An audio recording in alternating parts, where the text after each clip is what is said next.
here we are, bottom of the Smash Mountain, and also the lovely Twitch, YouTube, and maybe perhaps even Twitter live of the legendary Wes, twitch.tv/legendary Wes, also YouTube/legendary Wes.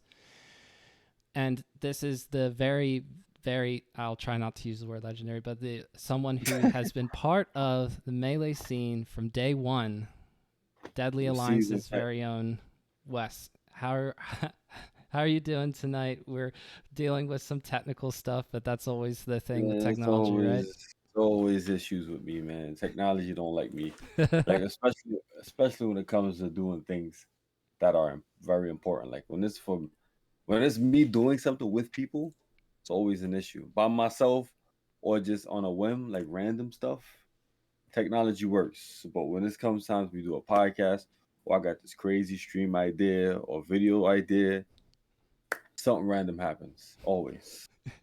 But I mean, I'm blessed. I'm happy to be here. I'm back into the scene, playing the game, or back into the melee scene. I never really left the scene, but I'm back into the melee scene, and the game is fun for me again.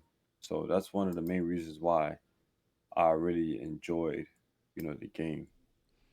And it's really cool that you're more involved with Melee specifically again. But like you said, you from what I could tell, you never really left Smash as a whole. You just played Brawl when Brawl came out. You played Smash 4 when that hmm came out. You and are now playing Ultimate, and you hmm have players who are on the Deadly Alliance team in an official way who play Ultimate Yeah. as well. So hmm you never really left Smash like altogether, but No. you didn't stick with Melee exclusively. Once the other No. Smash games came out, you played those, right? Yeah. I played those. Well, when Brawl came out, I played Melee and Brawl, and then I kind of shifted more towards Brawl when Melee started to dwindle. The scene started just dying out, and I kind of started getting tired of the game. So I said, okay, let me play Brawl. This is a breath of fresh air. Let's see what it's all about. And I played Brawl, and then I just went Smash 4. Then I went to what other game? Ultimate. So I played every iteration of Smash, even Project M. I played as well. So I played all Smash games, even some other platform fighters. I like platform fighters. So if it catches my eye, I'm going to play it for uh I don't know how long time, but I'm going to play it to my heart's content. You know. And you're just a gamer in general. I mean, it's not just hmm playing platform fighters. I mean, I see you playing other games, whether it's being released onto your YouTube channel or if you're streaming it. If a game catches your eye, you're just going to play it, and that's how you like to roll. It's not necessarily a bad thing to say, "Oh, I want to play this game and play it." Like, of course, that's what they're hmm there for, instead of like feeling obligated to stick to one game or one genre. Yeah, I'm a gamer at heart. Like believe it or not, I don't really care too much for fighting games or games of competition per se. I like co-op games, and I like co-op games, adventure games, and a lot of old school games. As you can tell on my YouTube channel, I play like a lot of retro games, old school games, cooperative games. That's just how I am. I like working with people together. The reason I like Smash is because it was more, or rather, platform fighters in general. They bring a different flavor. They bring different flavor to the fighting game genre, and it's the thing is too that you got more options. It's the wide range of characters. It's more open world rather than just being stuck in like a box. I call like traditional fighting games like captivity fighters because they can't really like go that far. It's like you're just stuck in this confined to the small box of space that you got to fight in. So that's why I like Smash. There's so much going on, so many things you have to worry about, and like another thing about it is like nothing is definitive in Smash. Like you could tell, like everybody has their own combos. You could tell who is playing with what character because the way the game is, all of the different elements you could use, according to your character and your play style as a player. So that's why I like platform fighters in general, especially obviously Smash. And of course, when Melee came out, like it was already immediately apparent that it was just a step above Smash 64, which is a fantastic game, and I love playing that even still. Shout outs Hmm. to Smash Remix, who just recently put in Mewtwo and Marth into Smash 64. Like that's super cool. But You guys, man. when Melee came out, that was around the time where you're getting into all kinds of different kinds of games, but you play Melee, it catches your attention, and you're in New York City. There's other people playing, but you didn't get involved right away. From what I can tell from your origin story, like it didn't all start like right off the bat with like going to tournaments and such. That might have taken like not like 5 years or anything, but it wasn't like day one you played and said, okay, I'm going to go to all these tournaments now, right? No, no, no. The way it started is that, well, it's my passion for the game started. I was playing with my brother. I was playing with my relatives, and we loved playing with items, and we liked what we did was we played against each other, but then more so, like I said, we are competitive. Me and my brothers don't really like playing against each other. So what we would do is, um, we would play against computer players. We'll put them on the highest level with all items on. Stages like Saffron City, one of my favorite stages in Smash 64. And we would do crazy challenges. Like we'll put the computer on we'll give the computer a crazy handicap so you know that they heavy. So that would be like our challenge me and my brother would do. Um then eventually we got good and we started beating the computer that way. And then one of my best friends to this day, he challenged me before he was my best friend. He challenged me and my relatives. So I guess my relatives versus his in Smash. So what we did was, okay, we played them, they beat us. But since I was like the best in my family at the game, I started coming back, and I had I guess, the competitive nature in me for Smash to keep trying to play them and get better at the game and learn from them. So eventually, we all started playing with each other. Me and my best friend and his family, we started playing with each other very often. And then Smash, Melee came out. And then when Melee came out, we started training. We started rather we got the Japanese version of it to have it ahead of everybody else and still play it because we was fiending for the game. But Wow. like even during then, we wasn't thinking about tournaments. We was just thinking about being real good at the game. And every weekend, I'll never forget these moments. Like shout outs to Brian, um, or Bry, me and my friends would call him. It was a guy that we every weekend, every Friday night after school, me and my friends will all get together around my neighborhood and we'll walk from like, let's just say 20 blocks from where we lived, all the way to his house to play Smash from like Friday at like 8 o'clock all the way till Saturday morning, nonstop playing Smash. But we'll mainly play teams, because teams I love teams, so we'll mainly play teams. And then eventually, uh, we met one of my best friend's rivals in Smash 64. He and this is when Melee was around.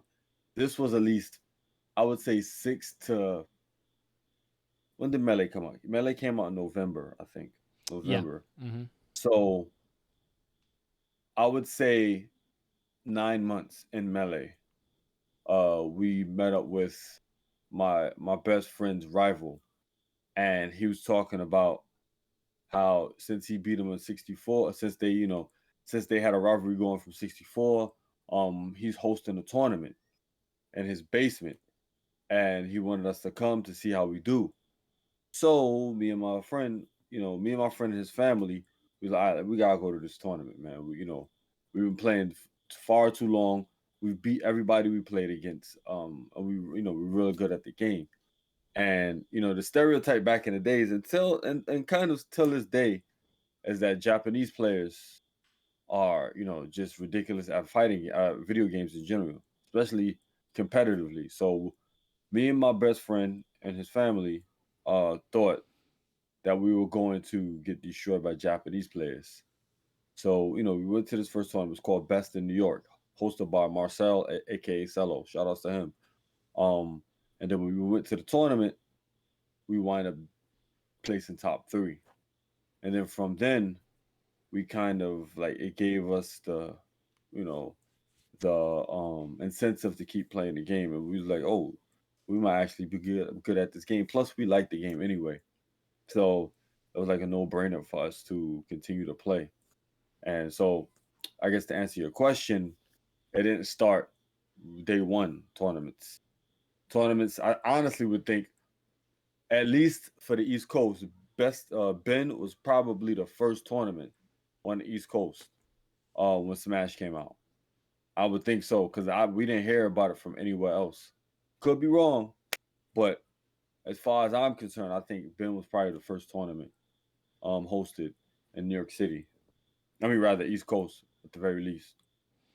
It's just so interesting. Like it didn't take years for everybody to start thinking, oh, we should just organize our own tournaments. It did happen within a year. Tournaments were Hmm. starting to pop up and maybe starting to happen with more of like a regularity. Somebody saying, I'll run a tournament, and then afterwards saying, oh, I'll do this again.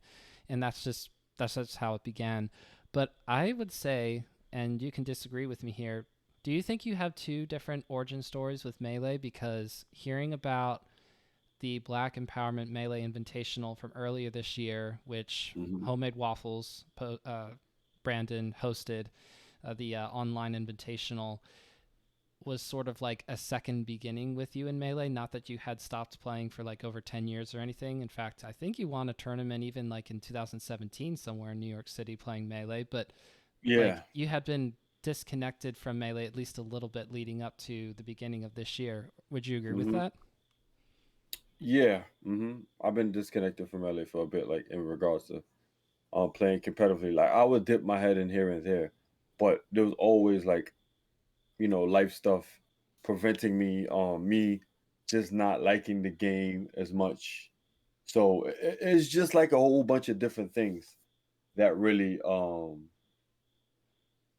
prevented me from going wholeheartedly into melee, you know? So one of the reasons why I mean, I was supposed to come back 2017 where I won like one or two tournaments. I was placing pretty decent at tournaments. But the issue was is that a lot of venues that we were at started closing down, like Nebulous closed down. It was just a bad time for melee. It's like every time I want to come back, there's always some bad time for melee, and I would just wind up leaving. And part of the reason why when I like go get into competition, I kind of thrive to be like one of the best. So I want like a decent amount of training for me to to be able to compete against the top players. But if I come back and there's certain things taken from me, like maybe facilities to play the game and find people to play, or even people in my what you call it, my region that are as enthusiastic as me to play, that kind of makes it tough for me to even care about the game. But then part of the Black Empowerment Melee Invitational, like one of the first things I remember hearing about that event, other than that it was happening, was we're getting a lot of different people, not just from Melee, but also from the Ultimate side of things that are going to enter in some of these brackets. It's not just going to be singles. There was going to be doubles and like I think like a volleyball bracket or something like that. It was Hmm. the new build that had been released somewhat recently up to that time, but also we're getting like old school players back. Like Wes is coming back, and I'm going, oh, Wes from the documentary. Oh, that's very cool. And like, I think Hmm. that's around the time that I started following your YouTube because I looked up to see. It's like, is Wes on Twitter? I was on like YouTube or whatever. And so it was really cool to see that you had been, here and there, like putting stuff out, like still active, like still doing things. I just hadn't known. So then I see like you were like happy with like not 100% with like the competitive side of things. I don't think you like placed as well as you would have wanted to in the actual singles bracket, but that you had Hmm. liked being part of that event, and that sort of like was sort of a kickstarter to you playing in more slippy stuff online and just trying to enter in more events with melee specifically. Or am I wrong? Hmm. Nah, you're right about that. I wasn't happy about my performance, but I understood. why I got that, that placing is I was supposed to train a bit more before the invitational because I had, I guess, a decent amount of notice before the event, but it's just a bunch of what's the word for it? It's just being a an adult now, Oh so you yeah. get caught up in other stuff. So I kind of just dropped the ball when it came to training. I try to It's kind of like being a college student. You have this paper that's due.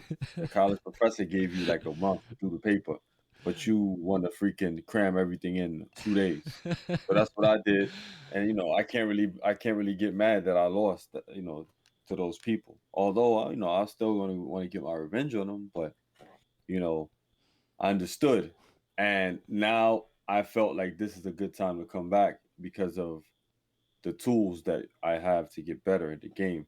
I didn't; these tools were not available to me every time I poked my head to come back into the community. And the reason why I say that is I don't have to worry about going outside my house to train. Mm-hmm. Um, I don't have to worry about uh, if a facility is going to close down. I don't have to worry about trying to grab people's arms to train with them as much. The world is at my platter. The world's my platter. Like I can literally go online and find so many different tools for me to use. There's YouTube. There's training packs. Uncle Punch. Yeah. There's 20XX. I got the Samus Discord. Shout outs to them. They've been giving me. I've been like looking at little pointers from them. I'm learning from the new Samus players. So it's like I got all these tools, and then you got obviously the one and only Fizzy, who's responsible for Slippy. Like big shout outs to him and whoever else was helping them put it together. I don't have to worry about finding competition. Like there's like an endless pool of people to play against. So I don't have to worry about all of the things that I needed to get better. I just need a computer, controller, decent internet, and be competent at the game, and I could get better. So that's one of the reasons why I was excited. And my mind is a little different than what it was back in the days. Back in the days, I never really cared too much about losing, but like now, I'm in a mindset where I don't care about my like when I play. Even though back in the days, I never really cared about my losing and my reputation. Like, but nowadays, I like the fact that people think I suck, or if anybody thinks I suck, or washed up, or not gonna make it, or not mentioned. Like it's kind of like me starting over from scratch. I like that. I mean, some people don't like that. Some people like, damn, I'm this legend. Everybody should respect me. You don't know who I am. You don't know what I did. No, I want like me. I would like to earn, my respect again, or earn my status again. I mean, obviously, you can respect my past, but I don't want to get the red carpet pulled out for me because of what I've done. I want people could acknowledge who I was and what I did, but at the same token, I want, I just appreciate, being put at the, having to work my way from the bottom to the top again. And it's keeping my mind, open to new things with the character and how I approach competition in the community. But that's how I kind of got good in the beginning. In the beginning, I would take advice from I would, I would look at even the quote unquote worst players and take little things that they did. Even though that you may be the worst player, you might have stuff that you do that other players don't, like the best players do. And you could grab it and put it into your game. So that's my mindset when it comes to Smash, or just returning back into the scene. That's very And it's cool. good, and it's good content. So Yeah, absolutely. I think that a lot of people like. I think they do match like sort of what you were like what you hope to see, where they're going like, oh, hmm it's really cool that Wes is competing again, but also saying like, there's like here's something that I'm recommending for you to do to like improve or whatever. Like you could do Mhm. this, you could join this Discord. Have you heard about overclocking controllers, which I have not looked into at all? It looks complicated, but oh, and shout outs to Diego underscore Goo for dropping a follow. Very cool. Thanks for the follow. Oh, Oh, and a thanks for the sub. sub, Daddy Lasagna. Thanks for the sub. Love that. Shout outs. Yeah, continue to wear that Chozo badge with pride. But anyway, keep going.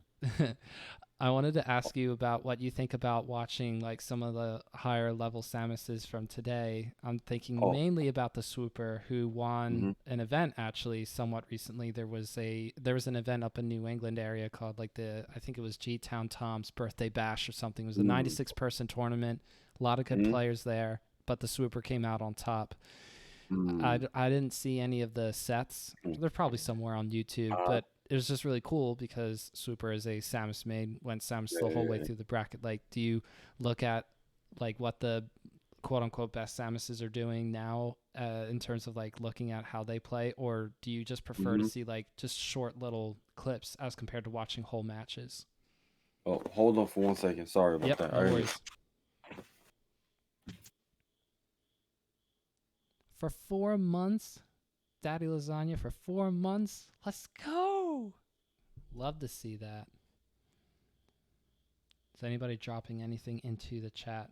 Broken Fingers said, I hear the voices. Me too, I guess.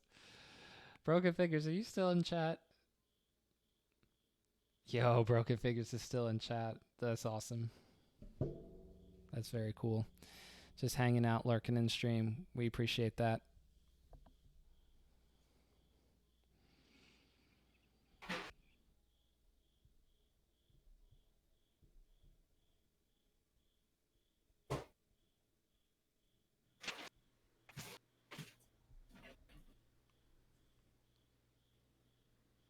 Sorry about that. Give me 1 second.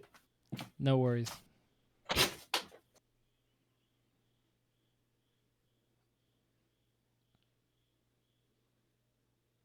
One more thing. One more thing.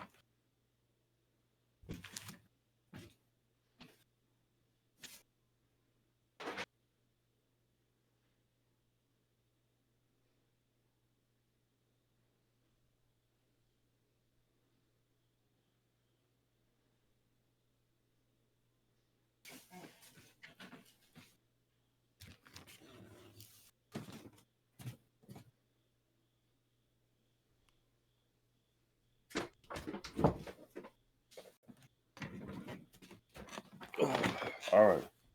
So, to answer your question, 1 second. Let me get a little jug of water. So anyway, to answer your question, oh yeah, I speak to Swooper. Hey, he's my boy, man. I'm cool. I'm cool with Swooper. I watch almost every Samus I can when I get the time. Because I think all of them have. I think of Samus a bunch of what is it? I think of all the Samus players. Like, what's the best way uh to summarize this? I would just want to say all the Samuses are kind of like, let's just say, um the Planeteers. Let's just say that, right? All of them have something. All of them have something, but I think if somebody's able to harness everything that all of them have and put it into one, that would be the ultimate Samus, in my opinion. And I honestly think Samus is probably top tier. Like, but she's like a honorary mention top tier. Like she's like say this is high and top tier. She's kind of like hanging on the ledge of top tier, and her legs is dangling on top tier. Uh huh. If that makes sense. I mean, sorry, yeah.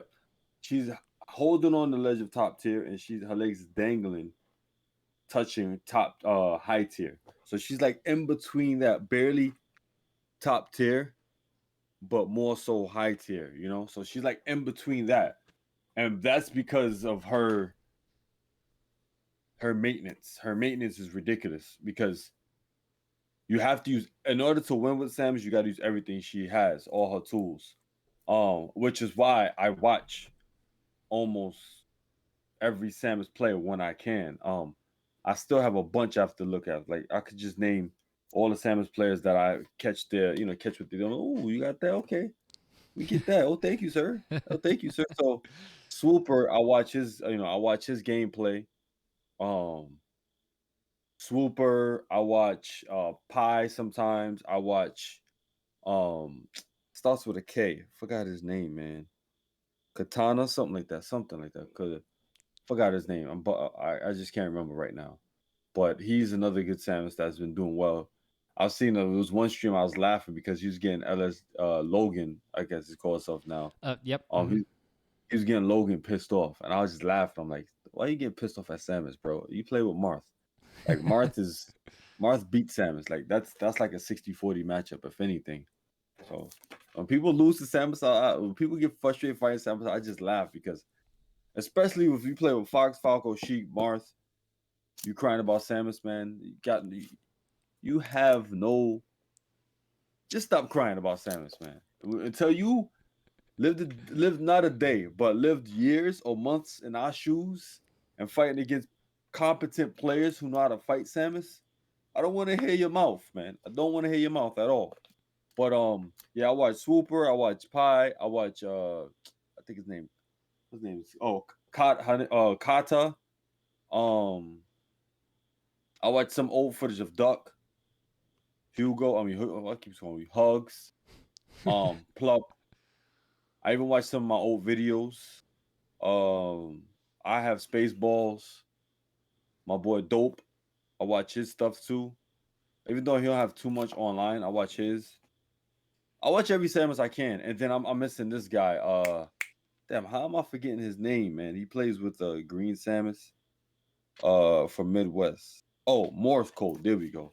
I watch him. I played against him a bunch of times. So, yeah, those guys are nice. All of them. All of those Samus players are good. And hopefully for yourself, Mm-hmm. like you're seeing what they're doing and you say, I want to do that. I want to try to piece it all Mm-hmm. together. Mm-hmm. And you can Mm-hmm. see like the improvement path for yourself of how you can get better and better at Melee. I think that's something that some people struggle with. Like they can't see exactly all the steps that they need to get better, maybe because they're still really green. Like they just have so much to learn that it feels overwhelming. And then maybe for other people, they're playing well within their own Mm-hmm. either net play region or IRL region if they're going to like some of the locals that have started to be hosted again. But Mm-hmm. they're saying, well, now I need to wait for a major like Riptide or Low Tide City or Main Stage and hopefully do well at that. Or maybe they can't even afford to travel, so now they're just left wondering, well, now what? But for yourself, it seems like you kind of have an idea of this is how Mm-hmm. I want to get better. It just takes this amount of work and practice, and of course, putting it all together in a bracket. Mm-hmm. I think part of the reason behind that is, um, one big thing that people do is they, like you said, they beat themselves up.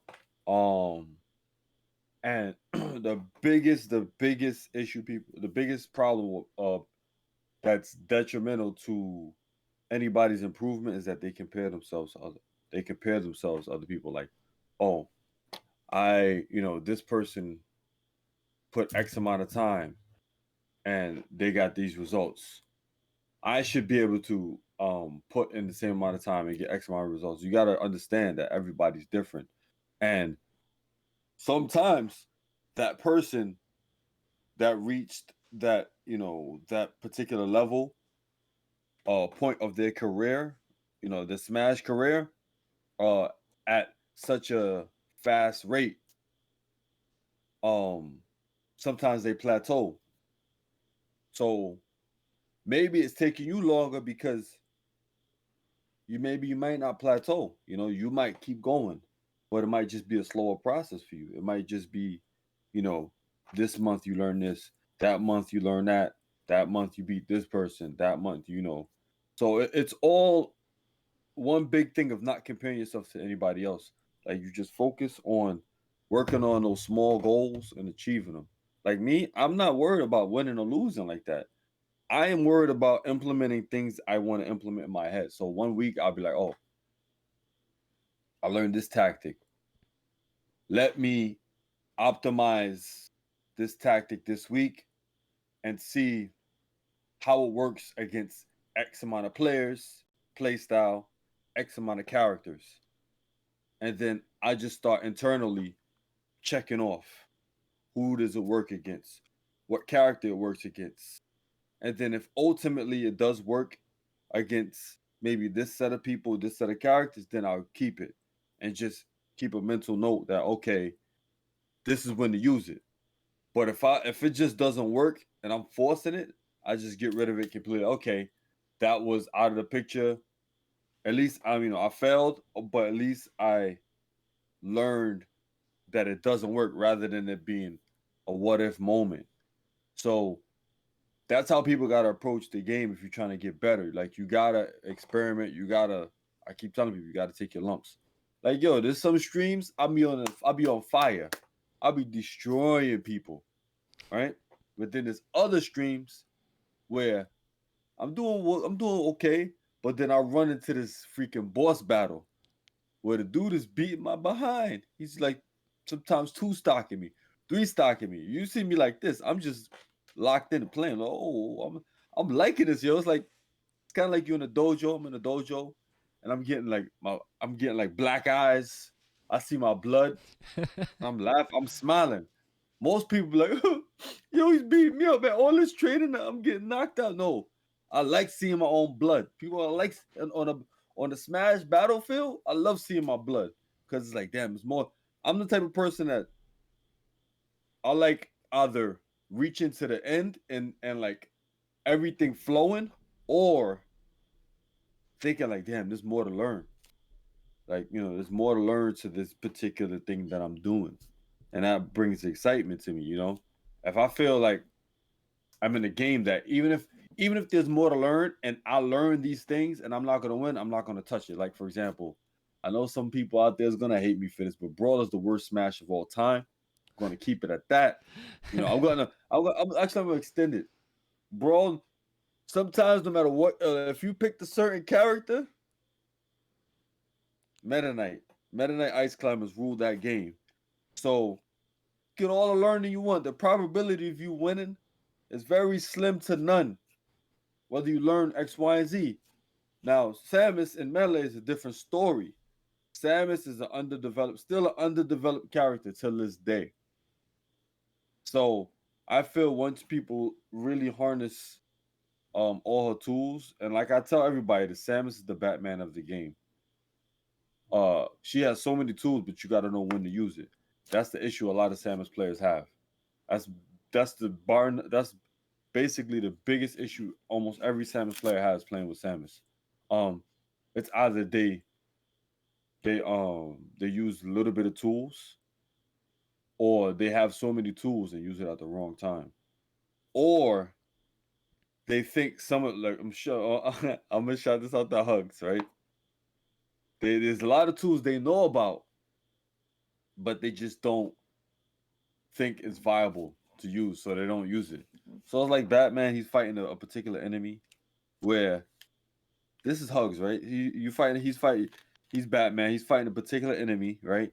And you have to wait for this one window to use this particular item in your utility belt. But he doesn't want to use it because he's like, why should I have to wait to use this one move, but to use one move to take out this enemy? But it's to kill the enemy. It's their weakness. Hugs don't want to do that. He wants to stick to his basics and chip damage and do X, Y, and Z rather than using something that could basically kill somebody in like a few hits or take somebody by surprise and then you got the whole match. So it's like a combination of just a whole bunch of different issues that Samus players have, you know, that causes them to not take Samus to a level that I would think Samus should have been already. That's another reason why I came back, because I thought me being gone, um, I'll start seeing Samus's win tournaments or majors. I'm not saying a crap ton of majors.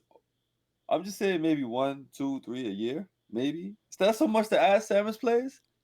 I guess that is too so much to ask because I haven't seen it yet. So that's part of the reason why I was like, I'm back. I told people I don't know how long I'm back for because life. I'm older, but um, I would say at least a year or two. I'm going to try my best to get to where I want. I'm not rushing it. I'm having fun with it. I'm not going to stress myself out like, oh my gosh, it's been freaking 6 months. I'm still losing to these people. It's going to take time, man. It's going to take time. I thought Melee was gonna go somewhere. I thought Melee was eventually gonna die, but Wes was wrong. Melee ain't going nowhere. Slippy, we in a Slippy arc right now. Melee is not going anywhere for a long time, unless Nintendo makes Melee HD, or Nintendo tells Slippy, I mean Fizzy, like, yo, you gotta shut the Slippy studio down. No more, no more Slippy. Get that out of here. But until then, Melee ain't going nowhere. But then even then, somebody gonna find we're gonna find somebody somewhere to revive Melee somehow. Like I know people talk about these different here's my thing, right? I was thinking about making a video, but I'll give you a little spoiler, right? So people talk about how Melee has like there's like a Mount Rushmore of Melee, right? And they put people like I think Mango, Hungry Box, all that stuff. Why are you putting these guys there? I understand they mad nice at the game. That's good, right? They they brought fans into the game, right? To the community, right? Mm-hmm. But Mount Rushmore to me is like the people who are responsible for keeping the scene alive, growing the scene, right? I would put people like Fizzy, Mount Rushmore. He's up there. Uh Samux, Mount Rushmore. He's up there. Um who else? There's other people too. I'm probably missing, but I mean I'm gonna throw another name out there, right? MLG, I think, kind of helped because the whole Smash documentary led to MLG doing this like little thing with Melee and Samux, that little interview thing. So he deserved MLG. They put their little logo up there in Mount Rushmore. So like those are the people like the people who do work like that, like tournament organizers, um, people who make documentary because they get out to the masses, to the people who aren't used to the game. Like, shoot, they make people like Mango, myself, they project. It's like they send a bat signal to the world of how of people like myself, Mango, Hungry Box, how we lived our lives, and it makes people, it gives people an incentive to come into the scene. So same thing with MLG. They put Smash in the forefront when it came to growing the scene and people even knowing about the scene. And then Fizzy, come on now, Fizzy, it it brought the Smash scene, or rather the Melee scene, to the Wi-Fi warriors or the people who couldn't leave their house. Because let's be real, nobody wants to always go to a Smash tournament like and have to worry about the CRTs. No tournament. That's tournament organizers' worst nightmare. Those big ass CRTs. So for you to be able to run tournaments from your luxury of your own home and your freaking PJs, your underwear, playing somebody best of five. Come on, man. Come on. There's some tournaments I'm chilling in my PJs, freaking tank top. Best of five. I got freaking some salmon in the oven while I'm playing somebody. In between sets, I'm eating my salmon, my salad, drinking my sorrow. Then after the tournament or in between the tournament, I'm saying what's up to my wife, kissing on the cheek, hugging her and stuff. Then at the end of the tournament, I ain't got to worry about no train ride home. I'm laying in the bed, chilling with my wife, watching TV. Come on, man. You can't beat that, yo. Shout out to this guy Slippy. Once again, yo. Shout out to this dude, man. This Craziness, man. because it's the first net code and net play Hmm. that Smash has ever had across all the games that is actually Yeah. almost identical with local play. And of course, Hmm. there's a lot of magic behind local play, but hearing people's stories about Riptide, the most recent major that happened here in the post-pandemic world, they were Hmm. complaining They're complaining about like hardly being able to find any food because like everything in Sandusky, Ohio closed at like 10 o'clock and like that Mm-hmm. kind of stuff, right? Not that it Mm-hmm. was like 100% true, everything was close to 10 o'clock or anything, but I was like, yeah, that's typical because it's, it's Ohio. Come on, it's not Philadelphia or New York City. No. You got it. Once you leave the nest, once you leave the nest of New York City, it was like, yo, honestly, everybody from New York City, what is it? I think that's PA. I think I would even say California. They spoiled, man. Once you leave there, you gotta get that out your mind. You gotta pack up some food and call it a day because those places close early, bro. Right, but like that's the whole point that you can go to a major and there's a lot of really cool things, but also you're away from home and you're sleeping in a place that's not your own bed. There are things Mm-hmm. that happen that you can't really plan for, just different logistical challenges, blah blah blah. Mm-hmm. Or you can get out of your bed, walk 5 feet to your computer, and now I'm entering in a net play event. And it's Yes, very close sir. to IRL Melee. So yes, big shout outs to Fizzy. That is a top three at the very least biggest thing to ever happen for Mm-hmm. Melee because it Mm-hmm. keeps it keeps people who have played the game all throughout interested in coming back, like people Mm-hmm. who had either retired or had moved on to other games, like they're coming back to give it a try. Or how about ultimate players who are playing online and saying, ugh, this is kind of a drag just because of all the input delay. Yeah, Not yeah. that it's always as bad as people make it out to be, the memes, Uh-huh. but there is a considerable difference when you go from playing Ultimate Uh-huh. online to playing Slippy Mm-hmm. online. But It feels so much smoother. yeah, but it's like um it was like what Esam said, right? He was talking about because he recently won glitch, and he was talking about he didn't really enter a major in like years. No, sorry, I'm saying years. Oh, a long time, maybe a year or so. Right. And he barely played any offline. Like he barely played anybody offline, if that at all. And most of his training came from either himself, like playing amongst himself, and him playing online, like Elite Smash, or probably grind with people in the lobby, you know. And at the end of the day, it boils down to how to train, like knowing yourself and how to train. Those are the two things people don't understand when it comes to getting better at the game. You really have to know how to train. If not, you're wasting a lot of time. Once a person learns how to train and what to train and um how they should train specifically, because not Yes. everybody's training regimen will work as universal. So once you figure out what like what works for you in regards to training and what you can comprehend and bring into your game, that'll help you get better at a faster rate. A lot of people don't understand that. So they think it's literally just, oh, let's grind, let's play these matchups and call it a day. But let's just say me and you train with each other, right? People get into this habit. They'll train with each other, and then they'll play, like, say if they just need help with a Mario, let's just say Mario matchup, right? And me and you train with each other, we play, and then you go to a tournament, or rather, me and you train, and you be like, oh, I'm ready to play against Mario. I got Mario on lock. Then you'll go to a tournament and lose to Mario, and be like, damn, yo, I did all that training for nothing. Or you'd be like, damn, they be like, oh, you say to yourself, oh, I just suck. I had all this training from a god like Mario player, and I still lost. Sometimes it's not even about that. It's about how you trained against that Mario player, or what you grasp from that match, rather than it being, oh, okay. Some people are like, oh, once I learn this matchup, that's it. It's over. I don't have to learn nothing else. When you gotta apply not only the matchup knowledge, but also um different styles you gotta be accustomed to. Because my Mario might be the best at particular style I play with Mario, but then when you fight somebody else, might be another particular style that they mastered that I can't really train you for. So it's just a whole bunch of different dynamics when it comes to being a better player.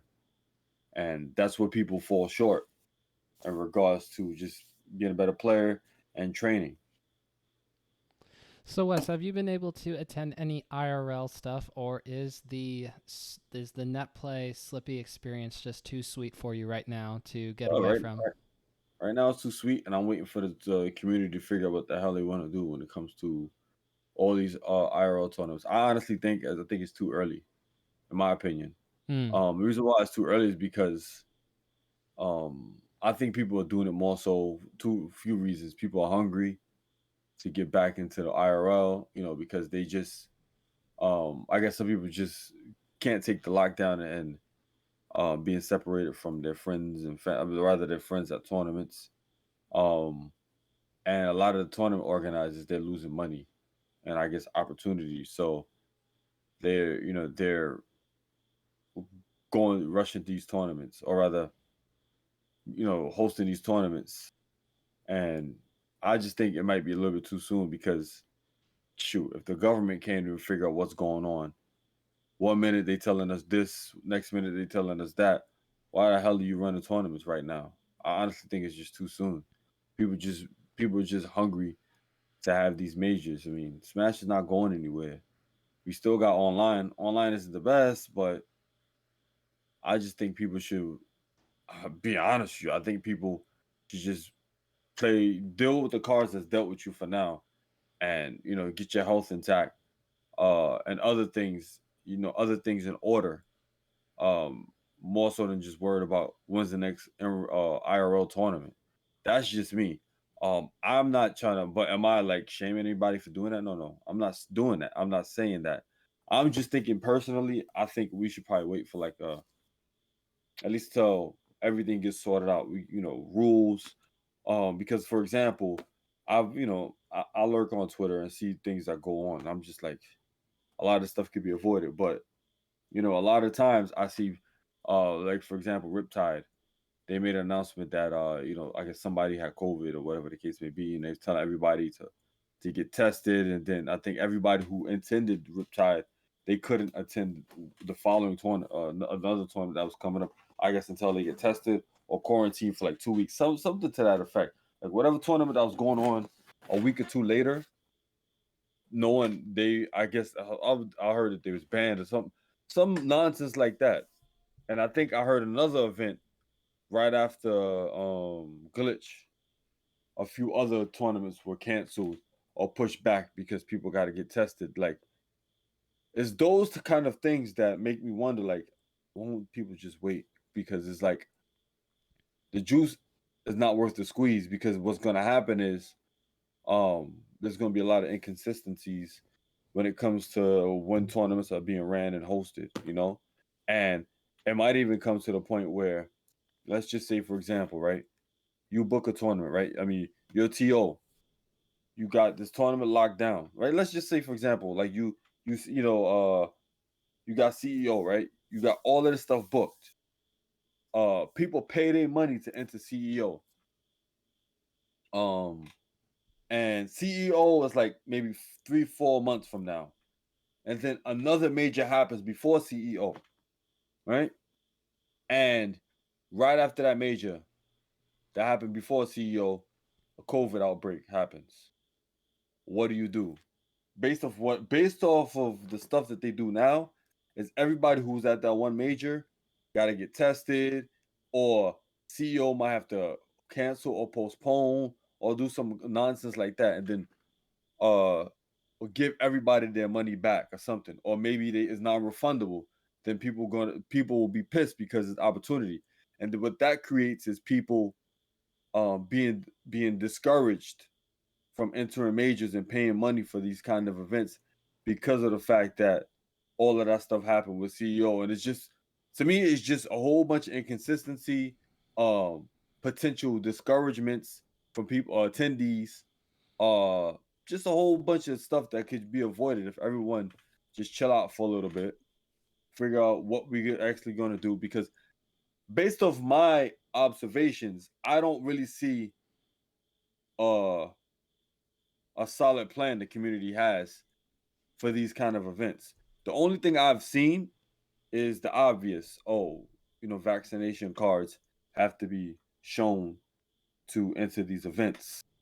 And I think maybe other little precautions have been set, but ultimately, I don't think a universal system has been instilled in the community to prevent these kind of inconsistencies um as it stands.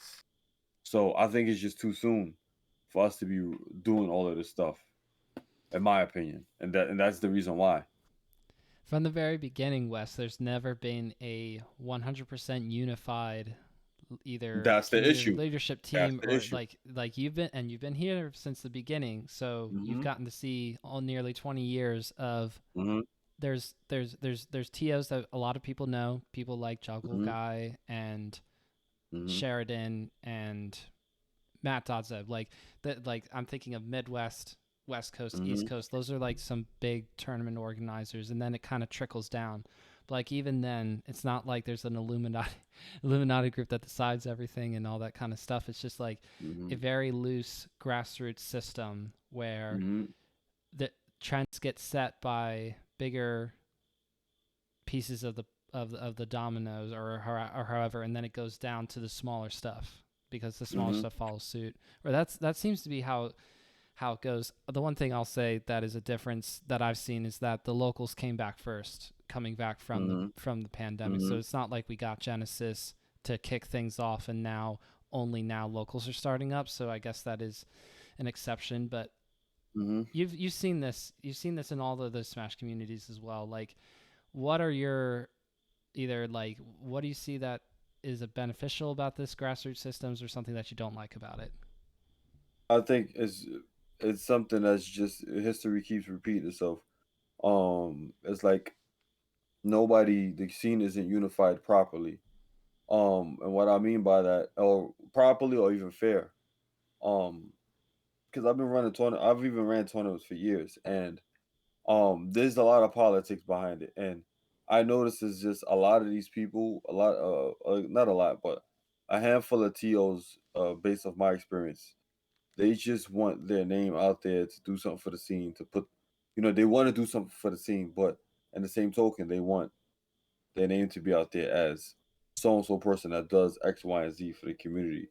It's kind of like they want to be the five gods, but in tournament form of the community. So they're willing to do whatever they can to be such.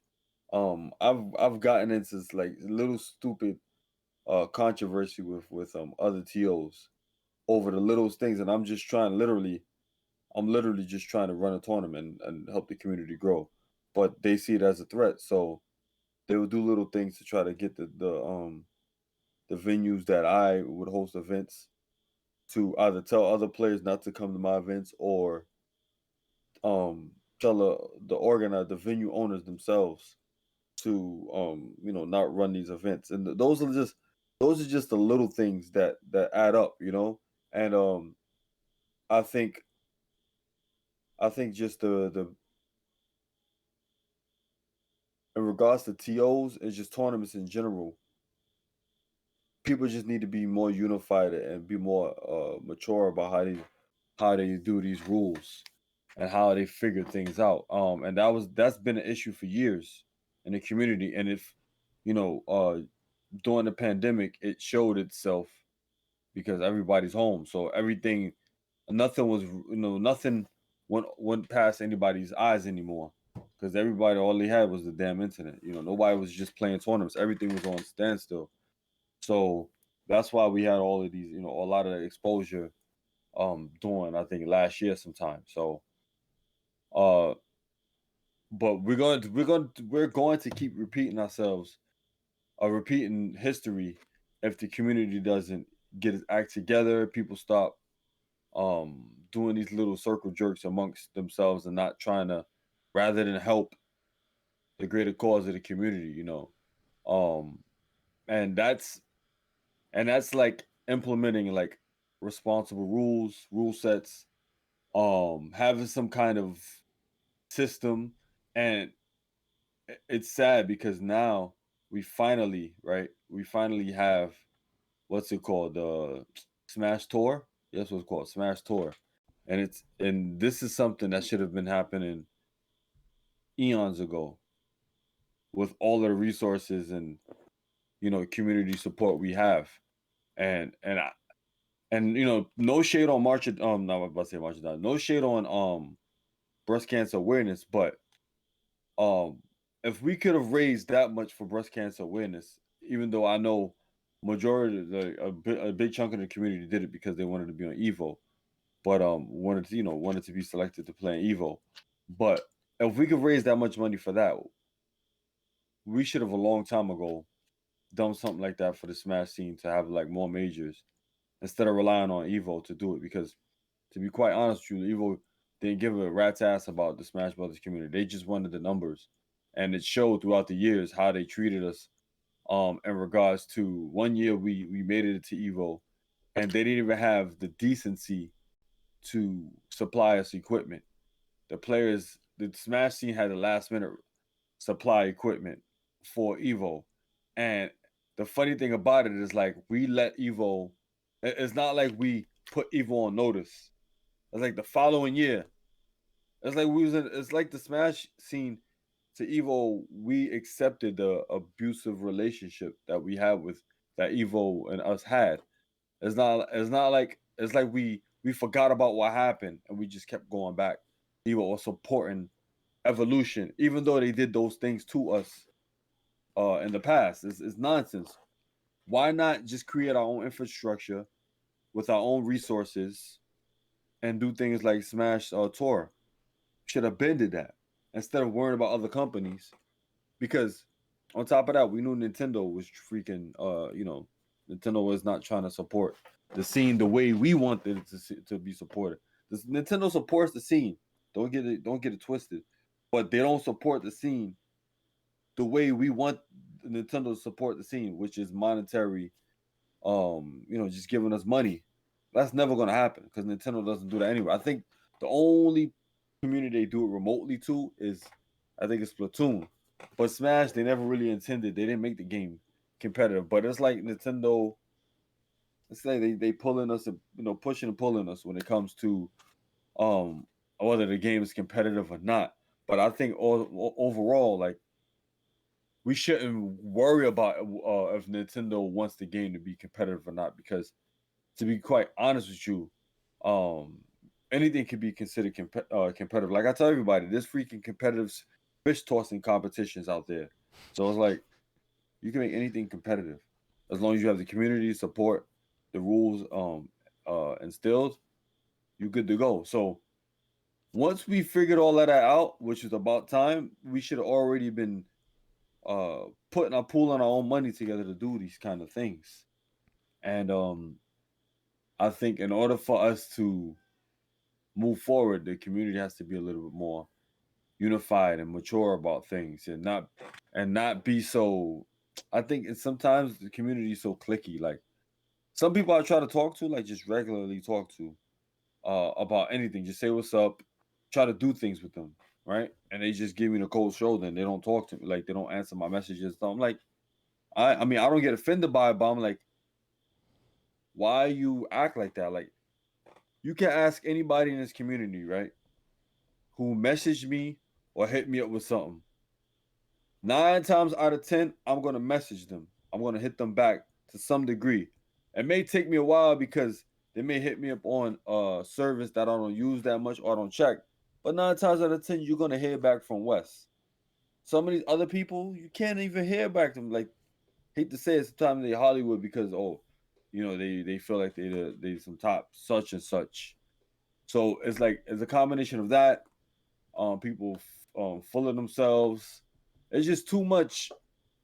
There's too many moving parts and components, like bad moving parts and components, that's putting the community in bad shape. But the community's doing pretty decent for right now.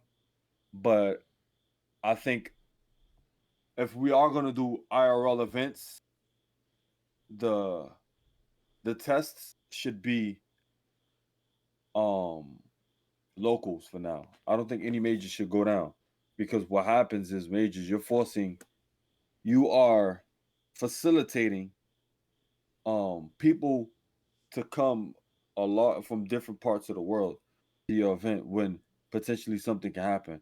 Now, if it's a local and you get somebody coming all the way from freaking let's just say New York City and someone coming from all the way California, it's not your fault they came all the way from California. They know it's a goddamn local and things can happen, you know? Now the major, major is a little bit different, man. The major is a little bit different because it's like like I said, you enticing and facilitating people from all over the world, and locals are smaller, so you can put a cap, you can kind of test the waters to see how things work out. So I think majors should not be happening for another few months to 6 months to a year till the government figures out what the hell they want to do, like what kind of rules they want to implement and keep around for a while. But until then, we kind of playing red light, green light, 1, 2, 3, in regards to these events that we're hosting. It is a challenge. You know what I think of the opposite of Evo being is actually the Beyond the Summit team, where Hmm. they have that the voting process where you Hmm. either donate or you buy merch from their merch shop on Smash GG, and you can vote for a player to get in. So for Melee and for Ultimate, they had like prize pools above $150,000 because the community for each game for Ultimate and for Melee wanted to see, Hmm. such and such of their favorite players get in, and you do that by monetarily supporting Beyond the Summit, who then puts forward a pretty good production, and seems like everybody there for and it's an invitational. That's the difference between Evo and Beyond the Summit. Beyond the Summit puts on invitational events. There's like 16 players at the most, and then all the Hmm. like the production staff and crew and commentators, Hmm. as compared to Evo, where it's like it's like thousands and thousands, tens of thousands of people, like in Las Vegas or whatever. So I get that there's a difference there, but I like what Beyond the Summit does, where they say, hey, nobody's being forced to spend extra money to vote a player in. That's up to them. That's how we invite the community to both support us and support the players, since a lot of that goes back into the prize pool. Whoever gets first place is going to get a huge chunk of change, but even the person who finishes dead last in bracket is going to at least have their travel paid for, which is never the case. Even for winning a regional, you don't necessarily get your flight or whatever paid Hmm. for. You're just doing it because you love Melee or you love Ultimate, whatever the game may be. So I think of that as like a good example of, and the Smash World Tour. I think of those two as the example of when you can get a group of people together, organize properly, and execute a good event and continue to Hmm. build momentum, because the Smash World Tour goes well. If it goes well, it'll only get bigger. Yeah. And I'm hoping that is the case. It's a little bit tepid or trepid, whatever the word is. It's a little bit up in the air right now for this year, because there is the all of these, like you said, all these different moving parts with the pandemic stuff, with the vaccine stuff, masks, whatever else you want to say. Hopefully they'll be able to pull all the events that they have planned off, mostly invitationals. Like they're not doing a lot of open brackets for the Smash World Tour this year, and we'll see how it goes Hmm. next year. And Yeah. then same thing for Beyond the Summit. Hopefully they're able to continue doing the invitationals well, because as far as I know, after the Melee Summit and the Ultimate Summit, I didn't hear about, like a player coming down with COVID or one of the staff members coming down with COVID, like, because that's easier to pull off as compared to a major. Like you said, So it's just more yeah, people. this is another issue with the Smash Brothers scene, right? I love you guys, right? But why you guys? I, it just it bugs me. I like to be on the summit mainly because they production, right? This is how you get sponsors to be involved and care about your community, right? I mean to really because of the production, you get the crowd involved because they pay for players to come, they vote for players. Um, obviously the voting system is all politics, of course, because it's voting. Voting is in politics itself, so it's like you can't really get mad about that, So that's a no brainer. But the thing I like about the Smash Summit is everybody wins. Everybody wins basically. Like the tournament organizers, right? They win because they get a good payout.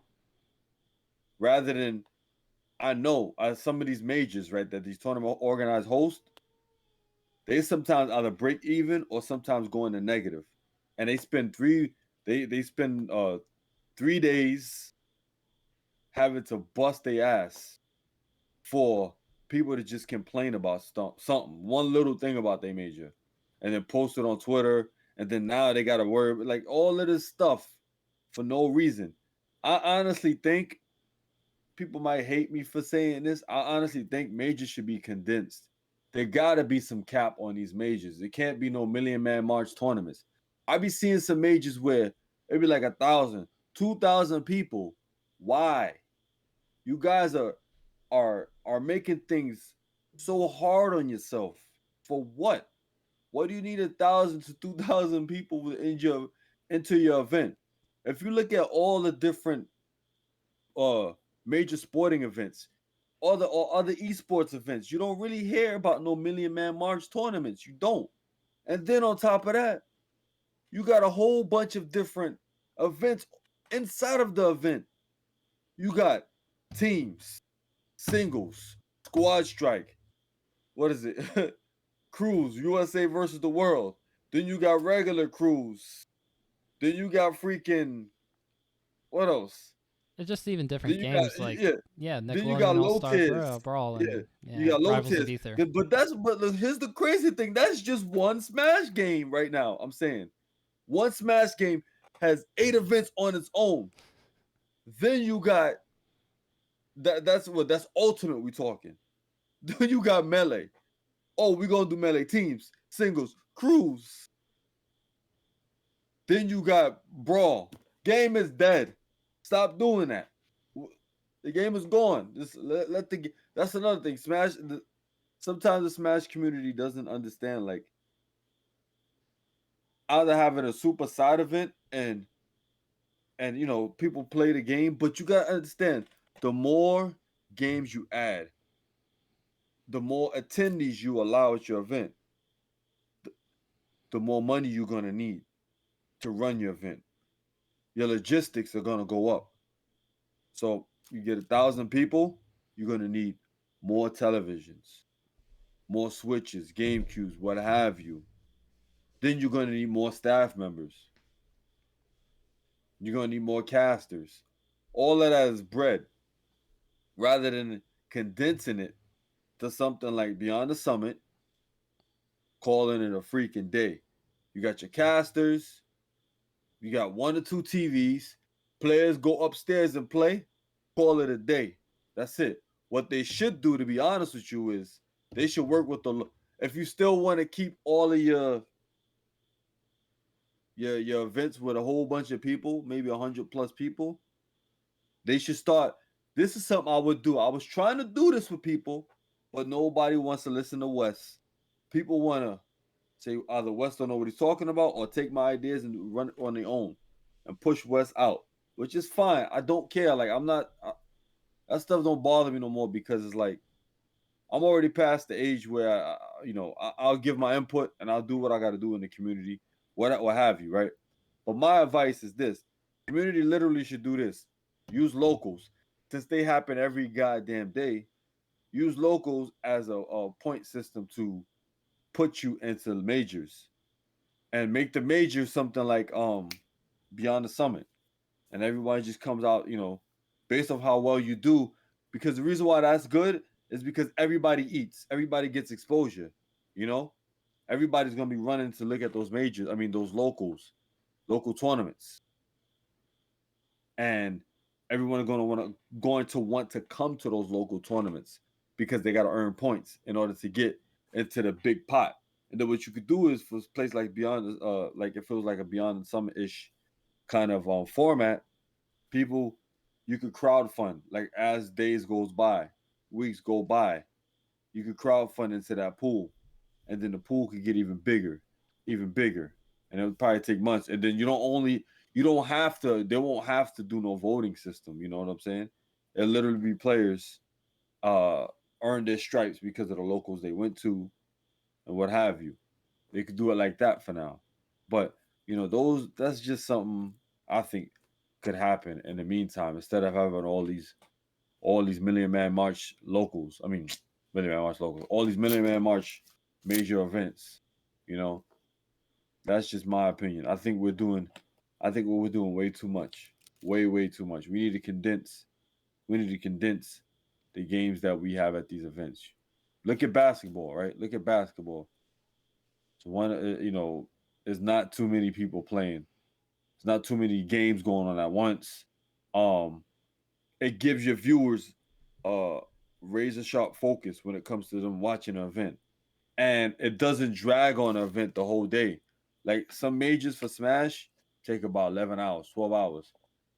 A lot of your viewers aren't going to watch that. I mean, obviously, our viewership have been doing pretty decent, but I think we can even do better than that if we condensed it and had more of a laser sharp focus on how we orchestrate these events. Because let's be honest, when you watch a major, you're not gonna. I personally don't watch the first day. I don't. Friday I don't watch. Maybe Saturday, and the beginning of Saturday maybe I watch it. But for the most part, people care more so about about Sunday, the last day. Right, top You eight. know, yeah, or later on Saturday, or if you watch it, maybe 2 hours or 3 hours, because you gotta understand, man. Retention, retention is tough. Retention is tough. If we do get viewers, it's because people just playing your joint in the background. But that's just my standpoint on that. It's hard to, like, when it comes to Melee, it's like what has been done in like recent times. Okay, we'll just go do more of that then. And I think what I'm hoping to see out of the Smash World Tour in particular, like I saw their original plan when they first announced this in 2020 before the pandemic like hit. Mm-hmm. They were talking about these are the events that you can go to where you can earn points to be put into the final bracket for the Smash World Mm-hmm. Tour, which incentivized players to enter more events. Now, Mm-hmm. they were talking about majors and regionals, and they said, hey, we'll do this for locals too. You know, not that it's going to have as much value as placing well at a major, but the Mm-hmm. locals as well. If you attend a bunch of locals, you'll get points for that as well, just not as much as going to a Mm-hmm. regional or a major and playing well there. And I thought that's a great idea because Mm-hmm. one thing And to that do that more. right, I would love to see that happen once. I don't think that there's a quote unquote normal to return back to. I think it's just a new, well, it's a new normal like throughout all of your life, right? It's not just because of a pandemic, but all that to say is that when locals, regionals, and majors can be held a little bit safer and whatever else where everybody, including yourself, starts to feel more comfortable attending, the rankings come Mm-hmm. back in, all that stuff. That if Yeah. we come up with a way to make locals, regionals, and majors all have like a little bit more ease of storylines by using a point system, that'd be great. I like the idea that you Mm-hmm. have. I like watching top 64 of a major like Riptide because we can see matchups that we'll never see in top 8 or that we are a lot less likely to see in top 8 because Mm-hmm. a lot of foxes, marths, falcos, falcons, one or two jigglypuffs, maybe sparingly a peach or what have you will get there, but we don't often get to see like characters like Samus or characters like Ganondorf or Luigi in top 8s, right? So like that's one reason why watching top 64 of a major or top 64 of an open bracket is really cool because you get to see some of those kind of matchups, but also see who are the rising stars. And I think that if you do what Riptide did, and I think they did a good job of this, the between the commentary, like the people who were doing commentary and people in chat of just being like, this is the person who's up and coming versus this is the person who is like supposed to be winning here, so that you can come up with an underdog and the like the not the champion, but just like the this is the person who's supposed to win. Like I think that's always really important going into a match that you know who's supposed to win Mm-hmm. and who's supposed to lose because that just gives you a natural Mm-hmm. storyline in your head of who you either want to Mm-hmm. root for, the person who's supposed to win, or the person who's supposed to lose. Yeah, that's true. But there's a lot of different ways to go about it. Even we just dissect how to make melee, how to make ultimate, like in terms of its grassroots states, better. But I've always wanted not only for money to be raised for really cool events to be run, but I would love to see in the future, and I don't know how possible this is, but like for something like the code of conduct panel, which has since been disbanded for Melee specifically. But I would love to see something like that be bankrolled, where like the people who are on that panel doing all kinds of really tough, difficult work to help the community have accountability would Mm-hmm. also be like financially reimbursed for their time. Like that would be something that I would like to see in the future. That's on my own personal wish list. It's just something that I Mm-hmm. don't know how possible it is to ever do, but I like think about how there's not as much accountability in the scene as a whole as I would like to see for myself anyway. I think that a lot of TOs understand and respect the role that they have, not only to put on a sick event, but also to make sure that if someone is either being problematic or is harassing other people, to like, deal with that. But that's a lot of responsibility, and it gets into legal tumbleweeds, and having a group or like an organization to sort of fall back on, like a code of conduct panel, would be, I think, would be very Mm-hmm. helpful. But it's just so challenging when you're asking yet more people to do volunteer hours and to take time out of their day, out of their lives. Like it's very hard to ask somebody to do something like that, and it's even harder to get something like that bankrolled by the community. So, but that's something Mm-hmm. that I've always thought would be nice. Mm-hmm.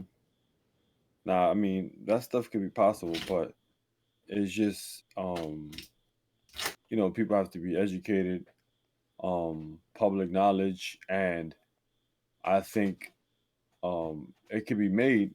Like people could pay for these things if the proper infrastructure was put into the community. But I don't know. Like, and the thing is too,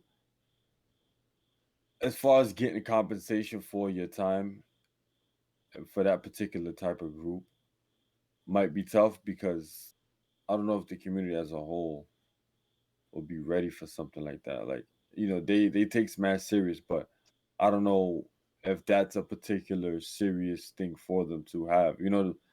They take Smash serious, but I don't know if they will take that serious. Like Mm-hmm. enough, or rather, enough people will take that serious enough to contribute to it, unless you know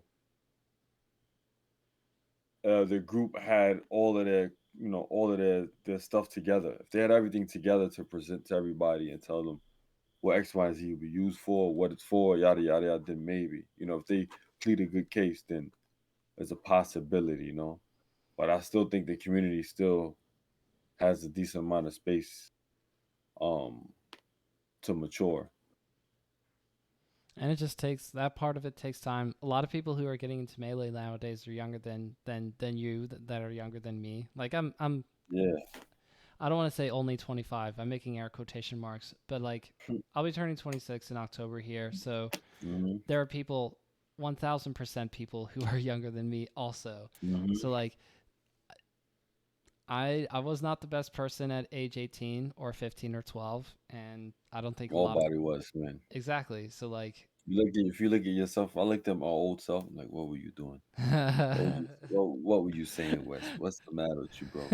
so like how much room is there for you to grow as a person, to like make mistakes is a hard thing to say, especially, or it's more of a sensitive topic than ever, but like how much room do you have to grow and find like the better part of yourself through maturing, and how much is it of the community saying you need to do that somewhere else. Like so it is extremely challenging on a bunch of different fronts, like to make the game It's, more accessible or to make it safer, to make it more welcoming, mhm, to make the community it's- more mature, more better. Like there's all kinds yeah. of different ways. But something that I always say to myself is like just be what you want to see out of the community. Part of the reason Hmm. why I wanted to podcast is because I wanted to hear the voice of someone who was like and is still like, I'm not good at Melee. I love playing Hmm. Melee, and I love like watching Melee, following along with storylines and talking about the game. That's why I wanted to podcast. But I also wanted to like just try to speak more positivity into the scene, because like not that I'm afraid to talk about negative things. Like we've been talking about like some like drawback stuff tonight. I'm not saying I want to avoid those subjects, but what I'm saying is like try to always like just put a little bit of an extra positive spin on it, Yeah, because have like balance basically. hmm. They have some balance. You saying, right? Yeah, I guess. I mean, not that I feel like it's a negativity fest. That's just Twitter. Yeah, I got you. I But got you. like, Nah, yeah, I wanted to try to hear more of that voice. So I thought, well, I can do that. So that's part of mhm. the reason why I'm trying to podcast, trying to talk to people like yourself. And I love hearing all these people, different people's perspective of like Melee. And usually people have ideas of how things can be better. And so I'm glad that you think about the game and the community that way. So for the rest of the year, what are things that you're trying to do for yourself, like in terms of like what do you want to see out of yourself, or what do you want to see out of the people that you interact with within Melee? Um, or in regards to Melee, I would like to I have plan to continue to stream, enter a lot more tournaments, have like a little bit more streamlined schedule. I actually had a decent schedule last month or two, but um for some reason my job they didn't like me. They didn't like me for last month, so they wanted to just give me these crazy schedules. So my schedule's been all over the place, but I'm on vacation for like 2 weeks, so I'm using this time to kind of put a few things together. But I do plan on entering more tournaments, training a little bit harder, reaching out to more top players to train with me and play with me. Produce obviously more melee content, and that's basically it for melee in regards to that. I know some players. I think I have maybe one or two members from DA that's trying to play again, but I have to hear back from them and see what they say in regards to that. I don't know. Like it's like this game is like some people want to come back, but it's like they know the amount of work they got to put in to be good at it. It's kind of tough. So that's why. But here's the thing. Another way I got into this back into the scene is I'm training. I think of it like this, right? I'm like a, let's just say, a retired person, right? Retired basketball player that still plays basketball, still does pickup games with his friends, but takes it a little bit more serious than them, you know. And he's trying to, he goes to tournaments here and there just to show these kids he still got it. Put them on their lap, put them on his lap, smack them up a little bit, send them home, make them remember who I was, or just acknowledge that, all right, I'm still nice, or don't sleep on me. So that's kind of my place in the community right now. I just plan on getting good at the game because I enjoy the game for what it is. Going to tournaments and seeing how the stuff I had in my mind uh gets put on the battlefield, like how well I put those things out there, and just see what happens from there. And hopefully, I also encourage other people of my age that they could, still, work, have a wife, be an adult, um, and still play games and enjoy games and still play games at a high level, and enjoy the community that you're in and do other things as well. Because not a lot of people that I speak to, especially my age, they be like, "Yo, Wes, we too old for this, man. We can't do this no more. Forget about it, man. It's over." I'm like, I know we old, rather old, but it's like if you enjoy something, why not? Why not play it? Why not make some time? Am I saying, am I gonna do the same grind that I did when I was younger, like every single day, 8 hours, like hours on end and all that? No, I'm not doing that because I've already seasoned myself enough to where I actually don't need to do that. I need to just, you know, have like a better schedule and utilize my basically I just have to utilize my time better and optimize it. That's really what it is. I don't need to, since I'm already seasoned to the game and I know how the game works.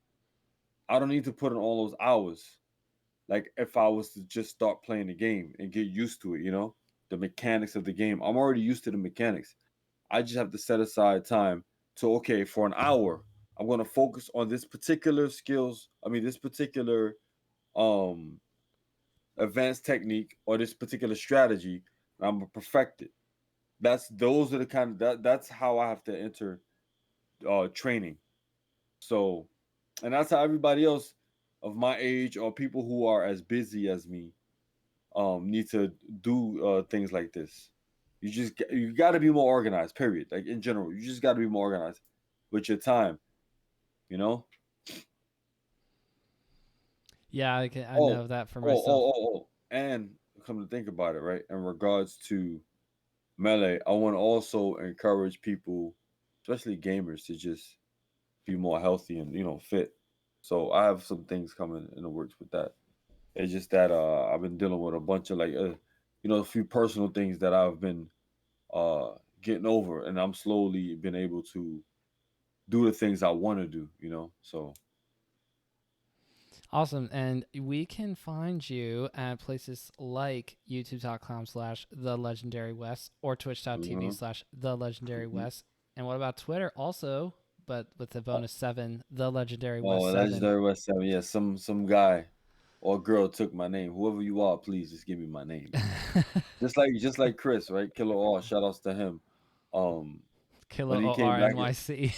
yeah, he had to change. He had to put NYC to all this stuff. I'm like, and then I think somebody on Reddit stole his name, and then they literally want the man to pay money for this crap, and he's like, yo, I'm not paying money. And then I hate it when people steal your name, right? People got your name, they don't even utilize it properly.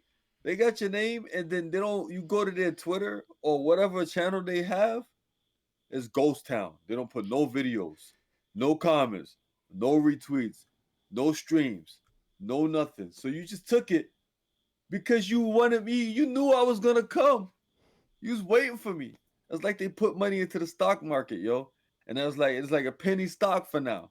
But then once the person comes asking them for their name, it's like the stock just went skyrocket. And then now they went low. I'm gonna give me like $100. $1,000. Like, why I gotta give you $1,000 for my name that you're not even using anyway? Your name is probably freaking Bill or Tommy, and your nickname is probably nowhere near what you stole from me. But you're gonna take it because you know I'm coming. I'm eventually gonna have to need that. I'm gonna need that name. For someone who's as broken off as Killer OR seems to Uh be, huh. I just got to admire the fortitude of saying, I don't care. I could pay for it, yes, but I'm not Uh huh. gonna. Love that mental Yeah. strength. Why should he pay for it, bro? Back in the days, though, we would find that we'll have to find that person like, yo, run our name. Give me my name back, man. Ain't that so? You find somebody on the street be like, yo, this is the New York coming in front of me, right? Hood New York. Yo, run your name, B. Run your name. Run my name, B. Run my name. That's literally what we'd be doing to him. Him or her. We'd be like, yo, run our name back, man. I need my name. But yeah, it's stupid, man. These people, the internet is such a cringy place. It's sad, bro. It's sad. Like the people, The the best of the stuff I worst. see. Yeah, like give me my name. Your name is not the legendary West. Stop it. And it's damn sure not Killer OR. Who nobody has that name. Who nobody else started that name. People don't even know why he made that name. Do you even know why? I think he told you, right? He told you. I'm sure he did. I just can't remember off the top Yeah. of my So head. anybody who's in here, basically Killer OR is the name he made from a group he played. I think it was from Quake, and OR stands for his crew that he was in. And Killer is just his nickname. So it's Killer OR. The OR is the group that he was in. So that's the reason behind his name. Yeah, But that so other sounds people familiar. they just take it because they want it. They want it, and they want this guy to just pay for it, man. Why y'all gotta do that to the black men, man? Just let us have our names. Always trying to steal our identity, man. But yeah, man. That's basically when it comes to that, man. Those are the three most active platforms that you're on, and you're Hmm. streaming a bunch, even if you're busy with your normal life stuff, you're still streaming a Hmm. bunch. So getting a hold of you, not a big deal at all. There was that one time of the DMs, but that was just, hey, that's not a big deal. That's not a big deal. I had Hmm. like commented on one of your threads about, oh, I can't get a hold of you like in the DMs, and you're like, they're open. I'm like, Oh, but I see what. Yeah, there was something happened on Twitter. I yeah, think I have to accept them or something like that. yeah, yeah, I didn't yeah. even know. I didn't even know I set that up. See, I mean, The it's not Smash me getting video. old and being a boomer, but it's just literally, I don't know. It just happened that way where I wasn't able to. Because when you told me that, I look back, I'm like, what the heck is this? I seen like maybe one other person hit me up, but it wasn't like uh a long time they hit me up. Like it was maybe a week. I missed their message. So yeah, anybody who wants to contact your boy West, like hit him up privately, you can. I'm not a type of person that's gonna just look at your freaking, go on my phone and look at your message to me on Twitter and be like, oh, you're peasant. I don't need to contact you. Forget about you. You're peasant. Who are you? I'm not that type of person. Like if you want to talk and chill, say whatever, say what's up. I got people who be hitting me up like, Wes, you inspired me to play the game. I got a friend that wants to know these techniques and yada yada yada. I told him, oh, well, I'm streaming at this time of day. Come through the stream. Just hit me up on the stream. Leave your chat, leave some message in the chat, and then maybe I could show you guys. What you're actually. Some guy said that not too long ago. Yeah, he was saying that his friend saw something I did, and he didn't know what it was. And I told him, well, I stream. Come to the stream and just we'll talk and figure out exactly what it was I did, and I could show you. Maybe he could learn it, whatever the case may be. Oh, that's another thing I'm doing soon. Once I get my schedule together, I'm going to be opening up a coaching sessions to Medify. So Very, very look out for cool. that. Yeah, joining Yeah. the coaching wave. I love Mm-hmm. that. Mm-hmm. That's awesome. Yep. So So I'm definitely willing to do that. I love hearing that. One more time, Wes, thank you so much for joining me No on Bottom problem. of the Smash Mountain. I mean, if you have any other topics you want to talk about in the future, you can hit me up. I mean, I wouldn't like, I'm open to talk, about different things within the community.